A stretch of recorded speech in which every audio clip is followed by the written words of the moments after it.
Okay. Good evening. Good evening. Happy Wednesday. Thank you for joining me again. We're going to continue with the 12 powers of man. And this week we're in the chapter called Power, Dominion, Mastery. Sounds like there's a storm brewing outside. Okay, here we go. Man does not exercise the power of his spiritual nature because he lacks understanding of his character and of his relation to the originating mind in which he exists. From divine mind, man inherits power over the forces of his mind. In truth, power over all ideas. A quickening from on high must precede man's realization of his innate control of thought and feeling.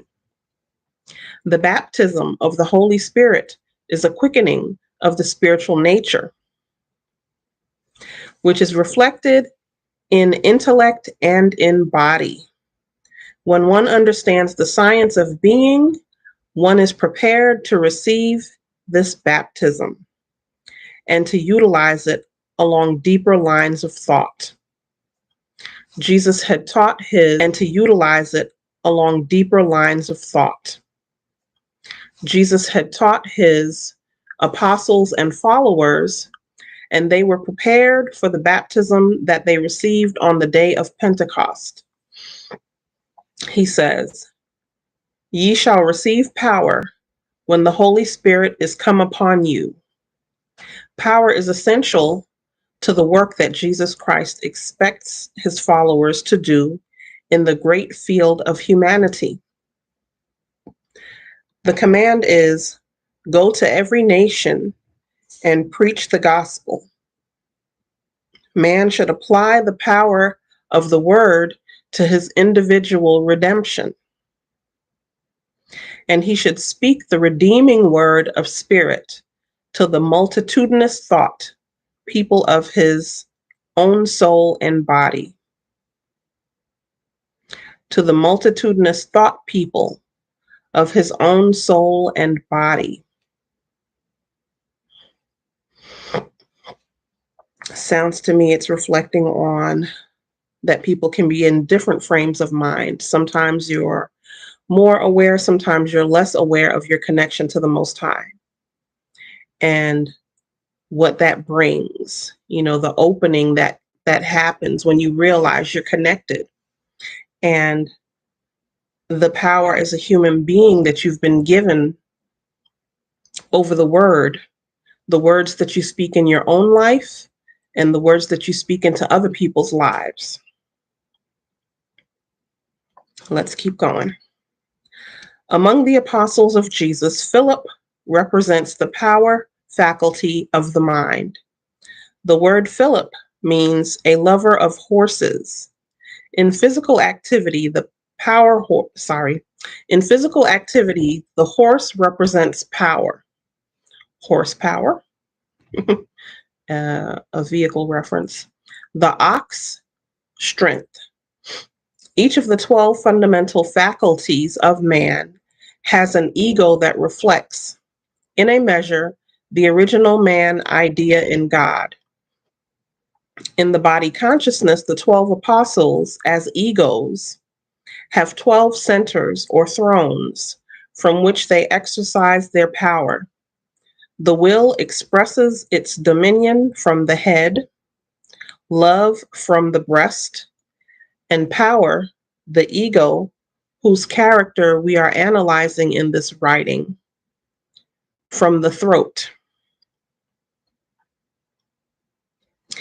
There are many chakra points throughout the body, but we tend to learn about the main 7, from the crown chakra to the root chakra, the throat chakra being the third one down. Okay, and it's usually represented by blue, a kind of blue. When you're talking about energy and chakra work. Okay, Power is one branch of the great tree in Genesis. It is named life. The body of the life tree is the spinal cord, over which the motor system, with branches to every part of the organism, exercises its nervous energy. So if you've ever seen a diagram of the tree of life, the different points correspond to different areas in our body, and there are interpretations for each one. Okay. The power center in the throat controls all the vibratory energies of the organism. So part of the power of the word is the vibration that comes from the words, and each word has its own vibration. Some have higher vibrations, which encourage more positive movement and thoughts. Some have lower vibrations, which promote more lower vibrational things like shame and guilt. Okay. I'm going to refer you, if you haven't been with me for a minute, Pinterest has different charts of related to vibration and energy. And some of those charts have word listings, and you can see from the higher vibrational words, which, tend to be more spiritual, high-minded, that type of thing, to the lower vibrational words, what I'm talking about, and the different frequencies in between. Okay. Pinterest, and I guess you could probably do a Google search, but I usually end up on Pinterest. They have a lot of excellent stuff there. Okay. It is the open door between the formless and the formed. Let me read the previous sentence again. The power center in the throat controls all the vibratory energies of the organism. It is the open door between the formless and the formed worlds of vibrations pertaining to the expression of sound. The formed and the formless worlds of vibrations. If you string your words together in a way that's cohesive and conducive to whatever your goal is, and you keep repeating that, that's a way of going from formless to formed. It's part of the process of manifestation, how you bring about things in your life.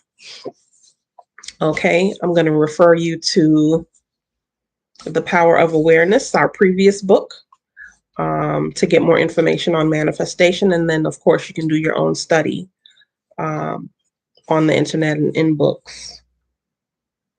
Let me keep going. Every word that goes forth receives its specific character from the power faculty. When Jesus said, "The words that I have spoken unto you are spirit and are life," he meant that through the spoken word, he conveyed an inner spiritual quickening quality that would enter the mind of the recipient and awaken the inactive spirit and life. Now, this is a reference that we tend to hear. It corresponds with what we tend to hear when people say, bringing a person from death to life, bringing a person from mental death to mental life, from basically existing, focusing on the material world, to thriving, being more attuned to the spiritual world. Praise him from whom all blessings flow. When you recognize your connection to the Most High, then you're more likely to interact in that relationship, to grow that relationship, and receive the benefits thereof. Okay? So part of that is cultivating the type of words that you use. And once again, I'm going to refer you to the previous book, The Power of Awareness, or almost anything from Neville Goddard, because he's the author of that, Power of Awareness. There's a few other people like Joseph Murphy. There's a compendium book, I guess, compendium, a collection of his works called The Miracle Power of Your Mind. You can get it as a treasury off of Amazon for like $20. So he's another person that you can talk to. He's another person that you can read from to realize the power of the mind once it's activated effectively. Okay, a lot of our training has not been towards activating our personal power. And part of that is recognizing the type of words that we use, and how our mind reacts, our conscious, subconscious, and superconscious react to the type of words that we use habitually. Okay, so let me keep reading. So he conveyed an inner spiritual quickening quality that would enter the mind of the recipient and awaken the inactive spirit and life. When the voice has united with the life of the soul, it takes on a sweetness and a depth that one feels and remembers. So when we read a lot from the religious text, much of the time we are being reminded of things consciously that our spirit already knows. That's part of how we recognize the truth when we hear it, because it's a resonating of something that we were already aware of, that we temporarily forgot, were encouraged to forget, that type of thing. Okay, so when the voice has united with the life of the soul, it takes on a sweetness and a depth that one feels and remembers. The voice that lacks this union is metallic and superficial. Voice culture may give one tone brilliancy, but every great singer has the soul contact. But the higher and deeper still is the voice of one who has made union with spirit and who can say with Jesus, "Heaven and earth shall pass away, but my words shall not pass away." Let me read that again.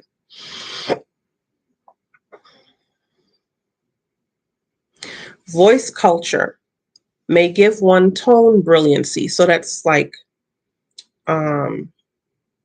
if you're a singer, practicing your scales with your voice can give you tone brilliancy. You may have a real nice grasp of the use of the tone of your voice for singing or for orating. When you raise and lower your tone, speed and slow down your words, it has an effect because of the type of delivery that's going on. So voice culture may give one tone brilliancy, but every great singer has the soul contact. Some people have a way of singing, and it was said that Whitney Houston had this talent. Something in her voice, you could hear the love in her voice, the connectedness to her spirituality in her voice when she sang. She sang from the heart, and you could feel it and you can see it. Feel it, see it, and hear it. Okay. Every great singer has the soul contact, but higher and deeper still is the voice of one who has made union with spirit and who can say with Jesus, "Heaven and earth shall pass away, but my words shall not pass away." So that's referring to the strength of our words. when we deliver them, in certain ways. When we understand, and let me add this, hopefully when we're delivering our words, they're to build up and not cut down. As people who are hopefully inclined to unconditional love, who cultivate unconditional love in our relationship with ourselves, in our relationship with our families and other people, hopefully the choosing of our words and how we deliver our words is in a way that conveys the unconditional love that we're hopefully conveying to each other. Otherwise, you might be using your words to cut someone down. You may be using your words to pull someone down into depression or to take them away from a sense of themselves. Sometimes we put a lot of stock in what other people think of us. And so the type of words that they use with us has particular effect depending on how much power we give them to influence our lives. Okay?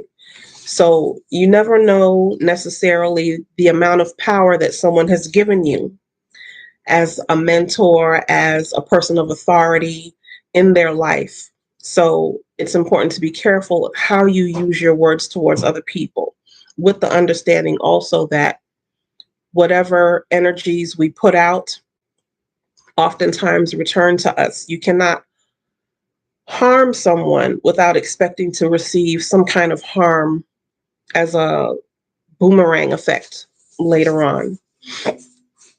And it reflects in the quality of our lives, the type of interactions that we have. So word usage is extremely important. Okay, let me keep going. When we understand this power of the word, we have the key to perpetuity of sacred writings. According to tradition, all the writings of the Bible were destroyed, but they were restored by Esdras, who remembered in his heart and rewrote them. Modern discoveries in the realm of mind, in a measure, explain this mystical statement.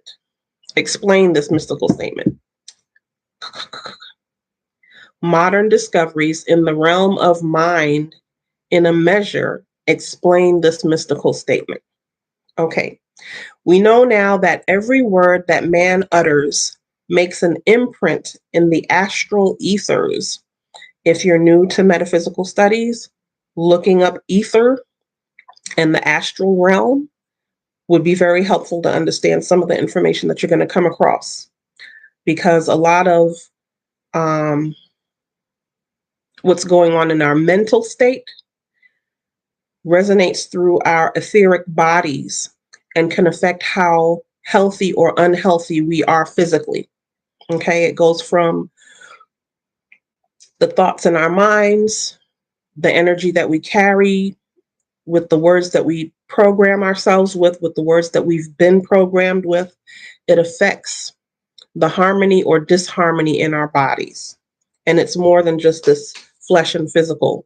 There is, resonance, energies unseen,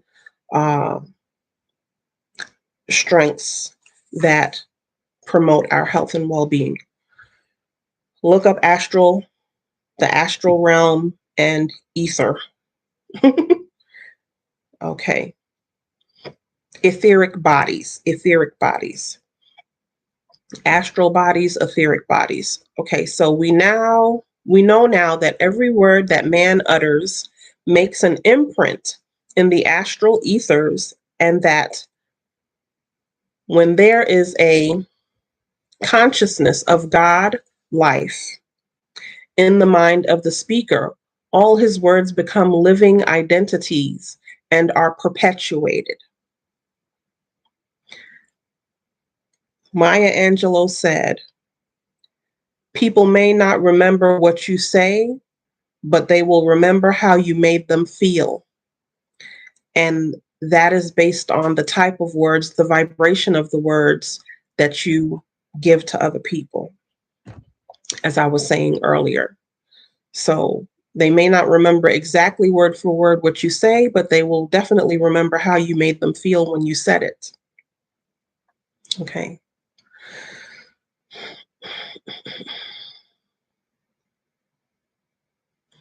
Anyone who develops sufficient spiritual power may enter this book of life within the cosmic mind and read out of its pages.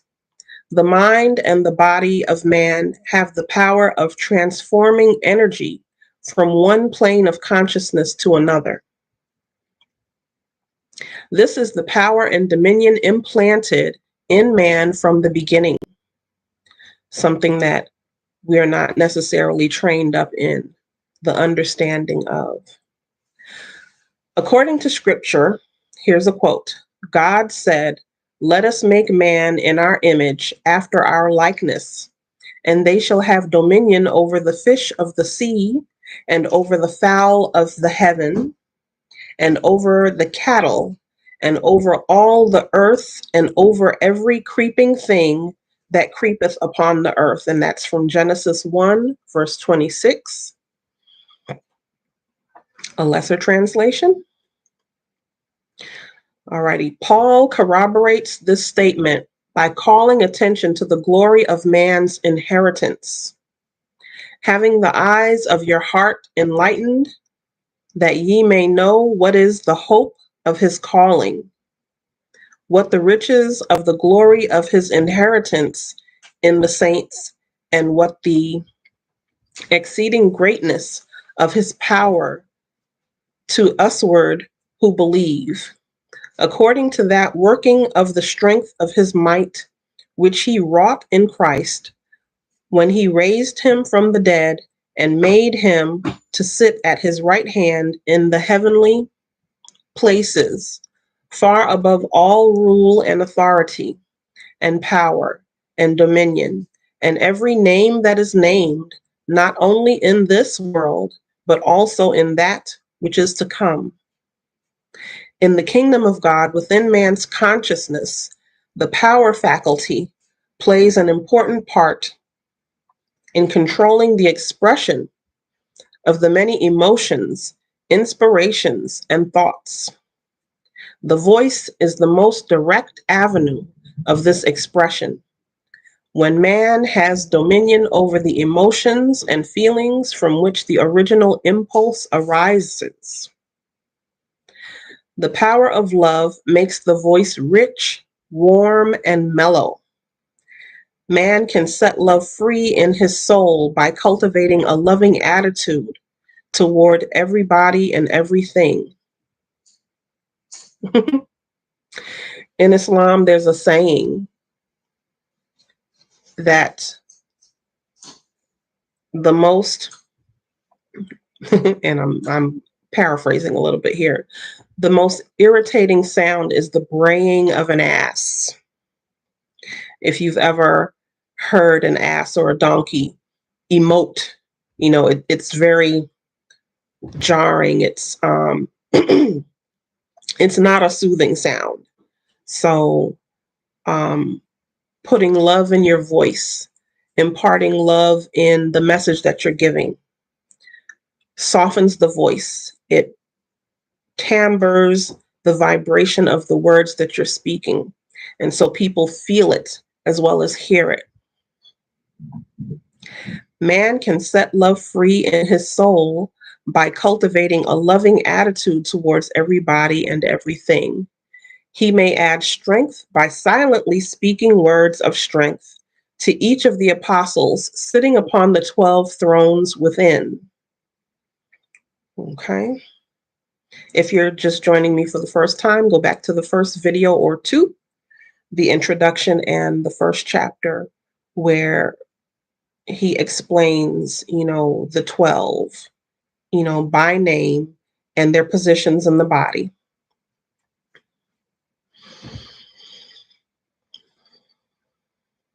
Power swings open all the doors of mind and body. When one feels vital and energetic, the voice is strong and vibrant and brilliant. When one is sorrowful, the body weakens and the voice betrays its lack by its mournful intonation. Through the vibrations of power in the throat, one can feel the power of unity with the higher self more quickly than in any other way. Let me read that again. Through the vibrations of power in the throat, one can feel the power of unity with the higher self more quickly than in any other way.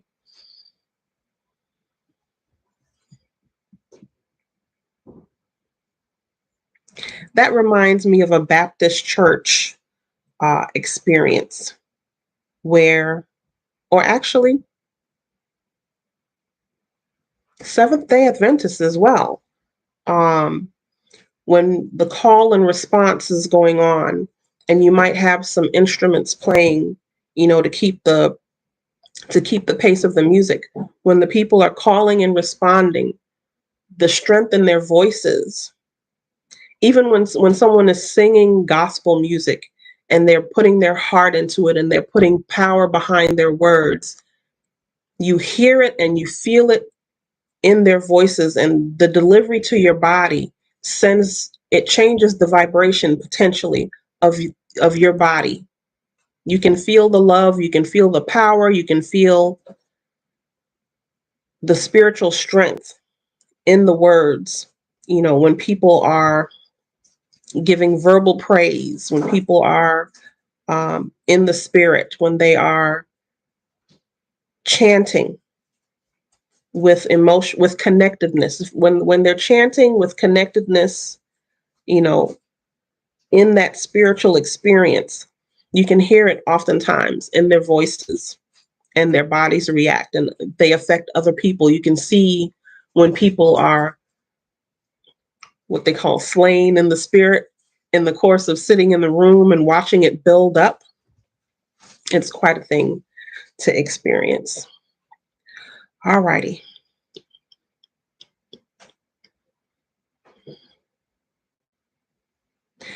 Through the vibrations of power in the throat, one can feel the power of unity with the higher self more quickly than in any other way.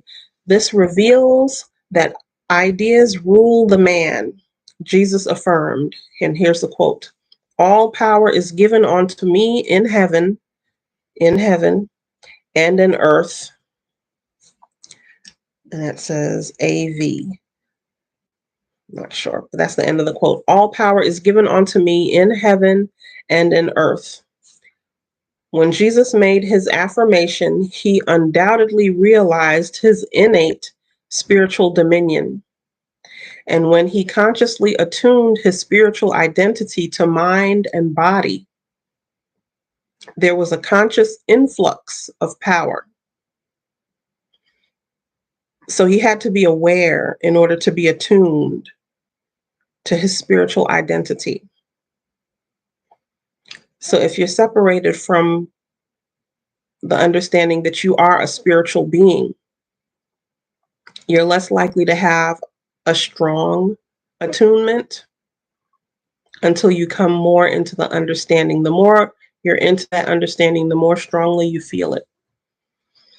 The spiritual identity to mind and body. There was a conscious influx of power, and his hearers said that he taught them as having authority and not as the scribes. In the process of regeneration, the consciousness of power ebbs and flows because the old and the new tides of thought act and react in the conscious and the subconscious realms of mind. However, when a disciple realizes his unity with omnipotence, his unity with the Most High, with God, with Jesus, he is but little disturbed by the changes that go on in his mind and his body. He knows that his spiritual dominion is established, and that firm conviction expresses itself in firm words. So when you can't be shaken, when you're standing on your square, when you're holding the course, staying the course, you may have ideas flow through your mind from your old understanding, but you're able to quickly counteract that by your new, more powerful understanding of your connectiveness. Jesus said, "Heaven and earth shall pass away, but my words shall not pass away." Here is the evidence of spiritual power united with the idea of eternity. This union destroys the thought of years and declining power, and when awakened in those who have believed in age, it will transform them and make all things new for them. Every great vocalist has had inner spiritual power as an abiding conviction. This is strictly illustrated in the indomitable persistency and power with which the famous singer Gali Curci overcame obstacles. In the early stages of her career, she was discouraged by opera critics. They told her that she could never make a success, but she persevered, and so she finally mastered every defect in her voice. This is a wonderful lesson to those who are apparently meeting with discouragements, who are tempted to succumb to circumstances and conditions in body and in environment. Take the words of Paul, "None of these things move me," and make unqualified affirmations of your spiritual supremacy.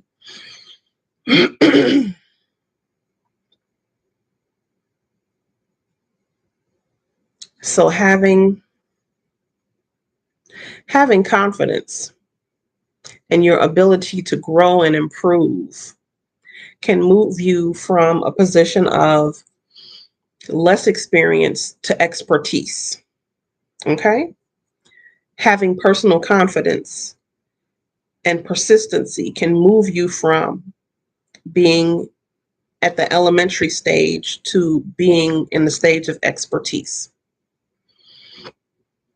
Some metaphysical schools warn their students against the development of power because they fear that it will be used in selfish, ambitious ways. It doubtless is true that the personal ego sometimes lays hold of the power faculty and uses it for selfish aggrandizement. We can readily see how what is called the devil had origin. To be successful in the use of the power of being, one must be obedient in exercising all the ideas that make man.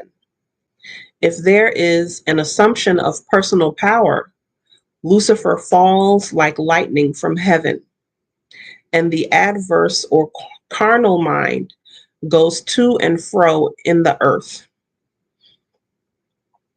The casting out of these demons of personality formed a large part of the work of Jesus, and those who follow him in the regeneration are confronted with similar states of mind and find it necessary to cast out the great demon selfishness, which claims to have power but is a liar and the father of lies. So, if a person is attached to selfishness, think about it. That's very contrary to the idea of unconditional love. Because if you're living in selfishness, you're self-focused. Oftentimes, you're focused on material things, earthly things, more than spiritual things. And so there's a kind of restriction that comes with that. Whereas if you're functioning more in an unconditional love state, then you're connected to the Most High, you're recognizing that connection, and you're utilizing that connection to strengthen your actions and your power, your spiritual power in the world. I need to revisit the book, Power versus Force. Power versus Force. And it's available as an audiobook on YouTube. Ha ha ha. You might be able to find it at your local library, and as well as on Amazon or eBay. But power versus force, there is a difference.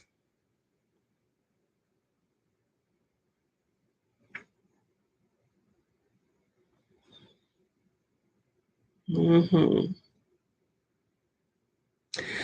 All righty. No disciple can do any great overcoming work without a certain realization of spiritual power, dominion, mastery. Without power, one easily gives up the temporal laws man-made. The psychic atmosphere is filled with thoughts that are not in harmony with divine mind. These psychic thoughts are legion, and to overcome them, one must be on one's guard. Let me put this a little plainly. When you have news stories playing in perpetuity, perpetuity, playing in perpetuity all day long, you have CNN or some other news channel playing in the background of your house. You're constantly hearing these stories of woe and war and, suppression and domination, that whole type of thing. And it has an effect on the strength of your thoughts, the energy in your thoughts. And it has an effect on what you think is a possibility. If you're promoted into the idea of fear and you're letting it program you 16, 20 hours a day, by listening to a lot of these news programs, you may not have a general feeling of you can be successful at some of anything. You'll always feel like there's somebody lurking over your shoulder, waiting to take you out, or that you don't have the strength that you need to have. If you're under mental stress, a lot of times you end up being physically depleted. So say you've done a lot of mental work in the course of the day. You really haven't moved from your desk except to go to the bathroom or to go to lunch and come back. But somehow you're physically tired just from overworking your mind. So if you're programming your mind with gloom and doom, with woe and war, that type of thing, it reduces the energy, your mental energy, your physical energy. But that can be reversed by unplugging more often than not. And let me tell you, if nobody's ever told you, if the story is bad enough, somebody's going to bring it to you. You're not going to miss out on the most important stuff. But that regular everyday stuff that they play on rotation, it's unnecessary to hear it for 16, 20 hours a day. Unnecessary. And when you unplug, you give your mind a chance to explore more expansive possibilities for yourself. Okay, you give your mind a chance to say, hey, I'm interested in this. I would like to do that. How can I make that happen?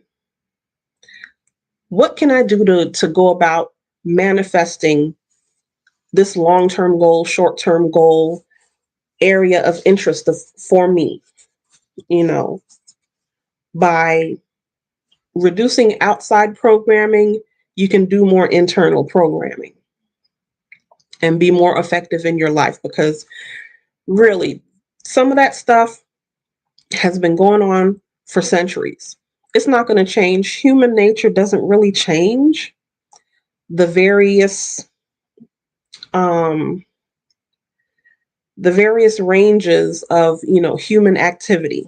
You'll have your cranky people, you have your highly motivated, positive people, inspirational speakers, and everybody in between. Okay, an example of some of human nature. So some of that is just not going to change.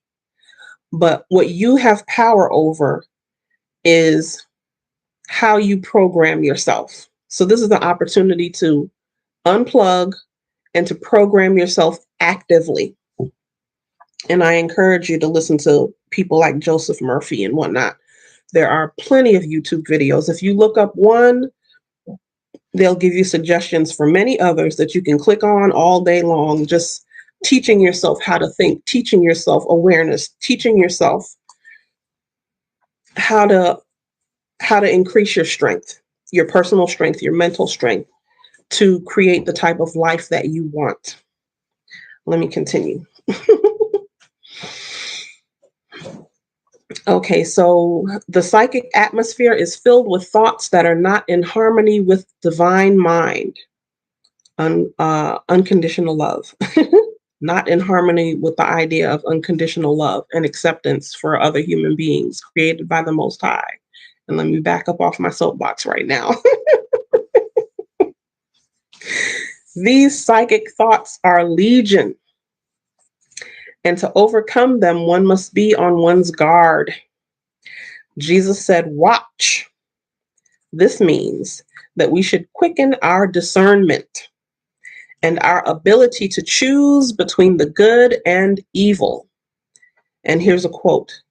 And why even of yourselves judge ye not what is right? Why are you not consciously judging what is right for yourself? Or what is right based on what's being told to you? You have to consider the source, right? This wisdom of spirit is man's through the all-knowing and all-discerning power of spirit within him. And he need never fear going wrong if he listens to his divine intuition. Here's another quote. Ye shall know the truth, and the truth shall make you free. Sometimes we know the truth by feeling the resonance of the words. When something feels false, oftentimes it is. You know, when someone is trying to, what's the term for that? High pressure sale you into a particular idea. You feel the falseness behind it. You can feel that there's a false intention behind what they're telling you, ulterior motive. When you feel the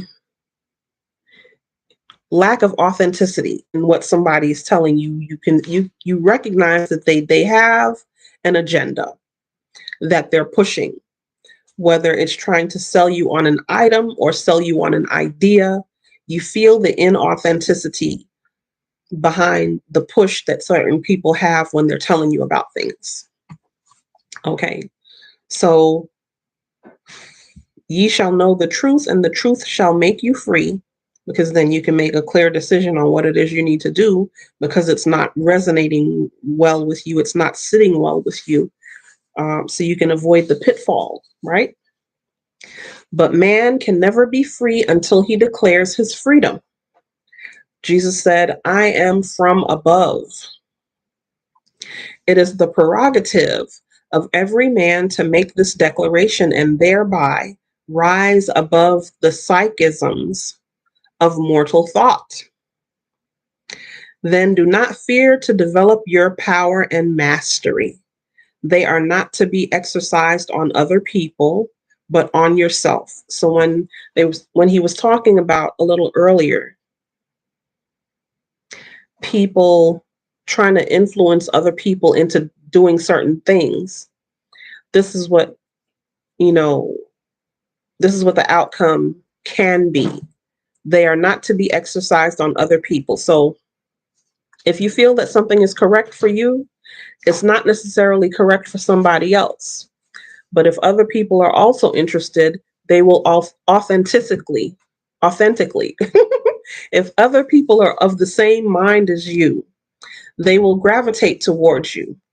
And you don't have to push and yank them into your camp in order to get certain things done. People will come voluntarily who are of the same mind, who are of the same vibration, who are of the same understanding as you. You can call them your people. The people who resonate with you, the people who are of the same mind. It shouldn't be that difficult to get people to, work in the same direction as you if they're already of the same mind as you. No need for high pressure sales. Okay.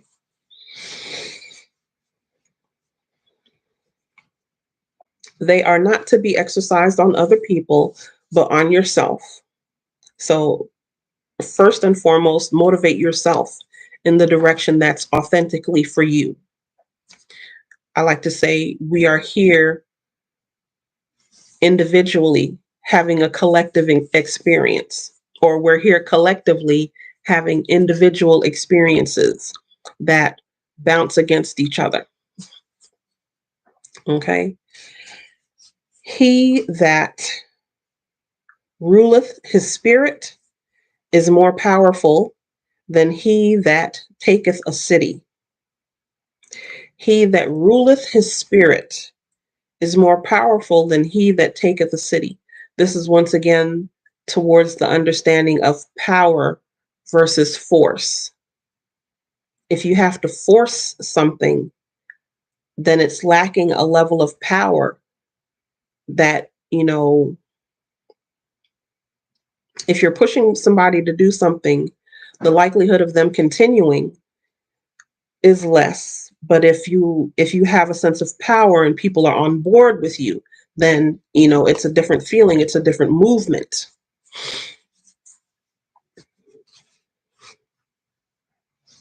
Alexander cried because there were no more worlds to conquer, yet he had not conquered his own appetite, and died a drunkard at the age of 33. Wow. He had not conquered his own appetite. He was so outwardly focused with forcing things, he did not cultivate his inner self. Something that I heard recently a couple times in close proximity was that having money is not the be all to end all. Having a lot of money is not the be all to end all. And you find that because a lot of people who have a lot of money are still unhappy. A lot of people who have a lot of money commit suicide. They feel unfulfilled. They feel lonely because they've cultivated they were adept at cultivating this material part to their existence, but not so adept at cultivating their spiritual side of their existence. Had they done that, they might have had a different mindset and not gotten to the point of, feeling excessively lonely, excessively depressed. I'm hesitating because this is sensitive for certain people right now, but I learned today that Miss Judd, that passed away recently, passed away from suicide, and she attained a level of success in her life, success and recognition, but apparently depression was something that she'd been struggling with for many, many, many, many years. And she finally decided to end it for herself, so reading in the book here, if that's something that you may have struggled with, developing your relationship with the Most High, developing a sense of connectedness with the higher spirit may help with depressive tendencies. Now, some people need professional help. Some people have chemical imbalances. I'm not sure what her situation was or the situation of other people, Kurt Cobain, Robin Williams, and many others. But if you're not in a position to need professional help, then solely developing your relationship with the Most High may be a tipping factor for you to cultivate more happiness in your life that's not dependent on other people. Inner happiness, not dependent on what other people say and what other people are doing. Okay. Today, men are striving to acquire power through money, legislation, and man-made government, and falling short because they have not mastered themselves. Jesus said, "My kingdom is not of this world." Yet he set up a kingdom in the world greater than all other kingdoms. In its beginning, his kingdom was a very small affair, and the wise and mighty laughed to scorn and proclamation that he was a king. Yet he was every inch a king. So sometimes a person's identity is not readily recognizable. I've said before that people who have attained a high level of spiritual connectedness oftentimes don't advertise it. You may never know the connection that someone has with the Most High because they find themselves isolated in understanding. There's a reason why certain levels of knowledge are not taught to the common people, because they don't have the tools, they don't have the experience to digest that information and to use it effectively, which is why he warns against using your personal power against other people. I believe a lot of the people who may qualify as saints and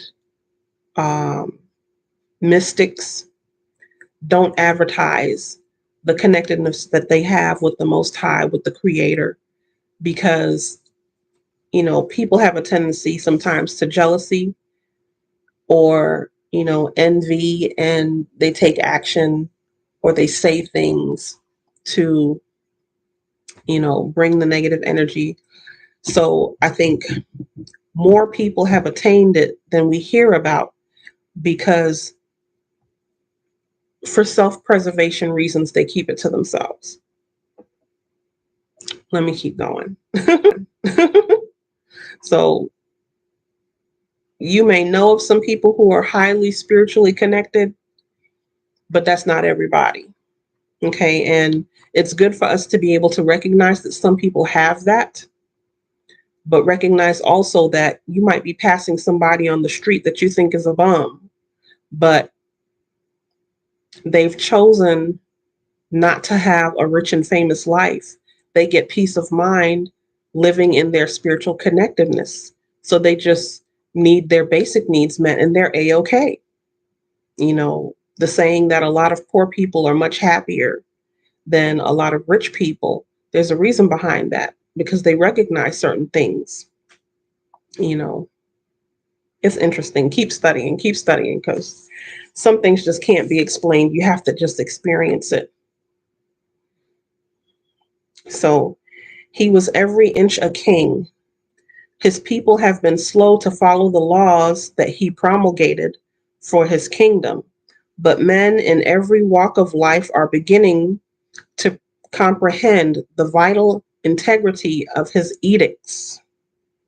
They are seeing that there can be no permanent peace or even civilization on earth until the golden rule laid down by him is adopted by nations in commercial and in all other relationships.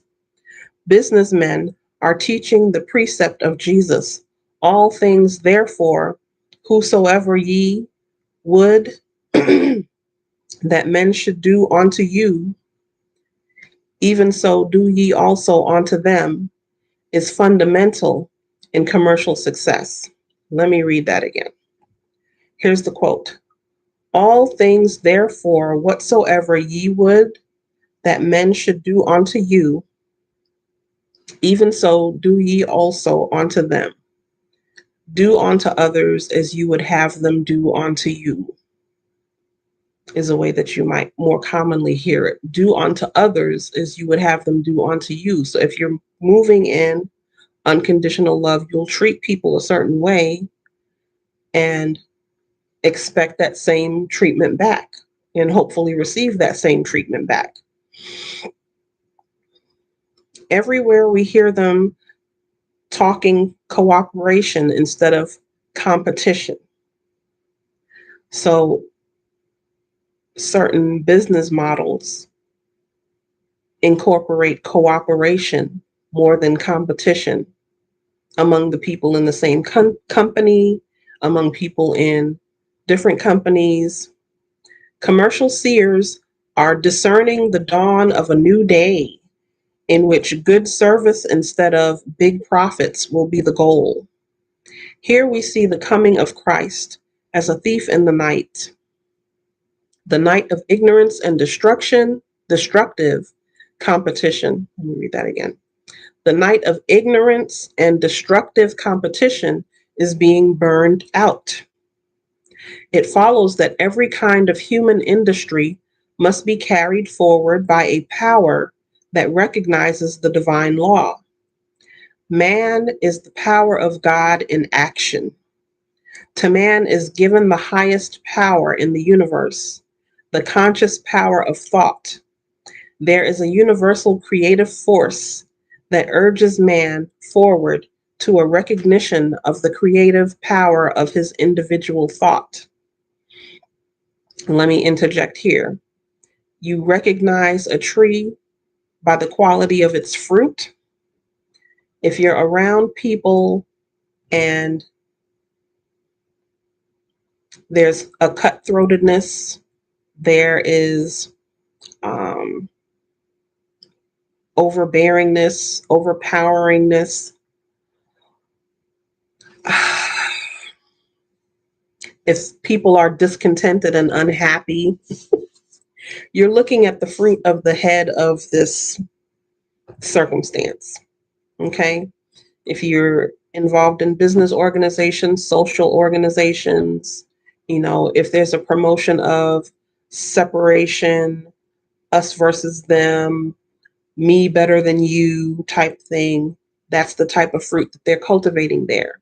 But if it's a different situation where people are encouraged in their creativity, where they are encouraged in growth and being innovative, then you'll see the results of that. Good tree, good fruit, bad tree, bad fruit.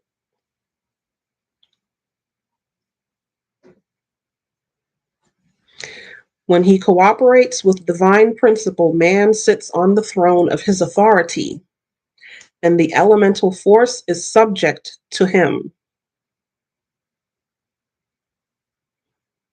But the power and the authority that are to rule in the kingdom of heaven are dependent on man's authority and his rule in the earth. Jesus said to Peter, "Whatsoever thou shalt bind on earth shall be bound in heaven, and whatsoever thou shalt loose on earth shall be loosed in heaven." If man binds or controls the appetites, passions, and emotions in the body, the earth, he establishes ability and power to control the same forces in the realms universal, out of which the heavens are formed. When he attains a freedom in the expression of the qualities inherent in soul and body, he expands in power and can set free the elements universal and restore equilibrium between heaven and earth, or spirit and matter. When enough people have attained this power, the new heaven and new earth, described in the 21st chapter of Revelation, will appear. It will not be necessary for anyone to wait for the full complement of overcomers, the mystical 144,000 who are to rule the new world, but each individual who complies with the overcoming law may enter into power with Jesus. It should not be overlooked by the elect that the scripture reads, and here's the quote, "He that overcometh shall inherit these things." To overcome and sit with Jesus on his throne means that man must overcome as he overcame. Man must overcome as he overcame, capital H. Jesus overcame the world and flesh and the devil. To overcome the world, one must be proof against all its allurements of riches and honor. To overcome the flesh, one must spiritualize the five sense man until material consciousness is raised to spiritual consciousness in feeling, tasting, seeing, hearing, and to spiritual consciousness in feeling, tasting, seeing, hearing, and smelling. This change will ultimate in man's complete mastery of the body and in its final redemption from death. The devil is the personal ego who has in his freedom formed a state of consciousness peculiarly his own. When man lives wholly in the consciousness that personality has built up, he is ruled by the carnal mind, which is the adversary, or Satan. In the mystery of the cross is hidden the overcoming of Satan, overcoming the carnal self, the materially connected self. Keep reading. The crucifixion of Jesus is the symbolic representation of the crossing out or destruction of the carnal mind, or Satan, in the redeemed man's consciousness. So the crucifixion of Jesus is symbolic in man's consciousness. Christ was not killed on the cross, neither was the body of Jesus destroyed. The ghost that Jesus gave up with his last breath was mortality. It was the personal mortal consciousness that cried, my God, why hast thou forsaken me?" The God should be spelled with a small g. The personal concept God fails to save its worshiper. When the I am identity, which is man, becomes so involved in its personal affairs that it ignores God, I am lays hold of the body and rules all the bodily functions. Again, when the I am identity, which is man, becomes so involved in its personal affairs that it ignores God, I am lays hold of the body and rules all the bodily functions. So when your material self, when your earthly self overpowers your spiritual self, that is what's in control of your body. It controls the thoughts that you have. It controls the actions that you take. It controls the words that you speak. When this rule is broken by the power of the Christ or supermind, there is a crucifixion. It may seem that Jesus is being crucified, but this is seeming only. Death comes to the Judas consciousness, which hath a devil. But the body being closely connected with this usurping mind passes through suffering and apparent death. So this is symbolic. Much of the Bible was written in parables. They are fable type stories that are supposed to teach us things once we understand the symbolism behind it. So the symbolism of the crucifixion, the symbolism of death. It's not a physical crucifixion. It's not a physical death. It's a death of an old thinking. It's a crucifixion of an old frame of mind, an old phase of mind. Out with the old, in with the new, going from death to life, the rebirth.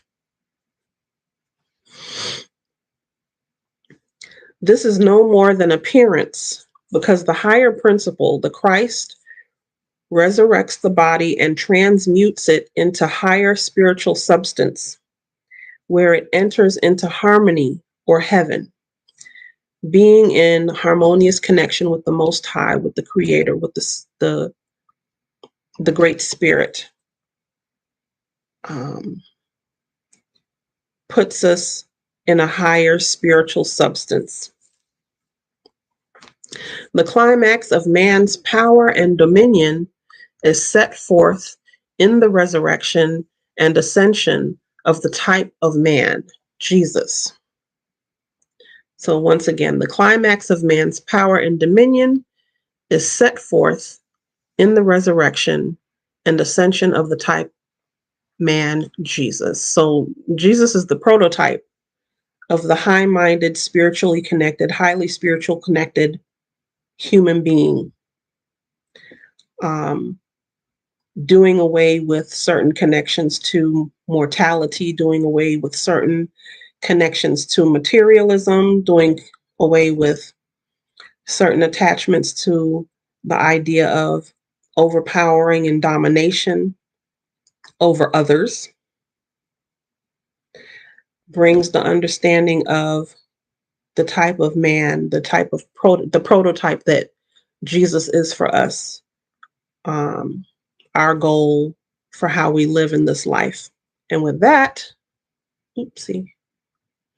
with that, we end this chapter.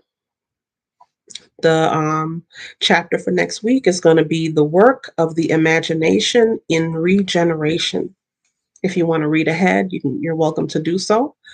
The 12 Powers of Man is available as different audiobooks on YouTube, so you can read ahead or read along. It's also available in book form by Amazon, eBay, and other places. Thank you for joining me. If you're not aware of my other channel, it's called Pull Your Power Back, and that's both on YouTube and Instagram. Please join me there. If you enjoyed this program, please follow, subscribe, like, share, and come back. If you have any suggestions for future content, you can leave that below, or you can also reach me at pullyourpowerback@gmail.com. Thank you for joining me. Be well, and I'll see you next week.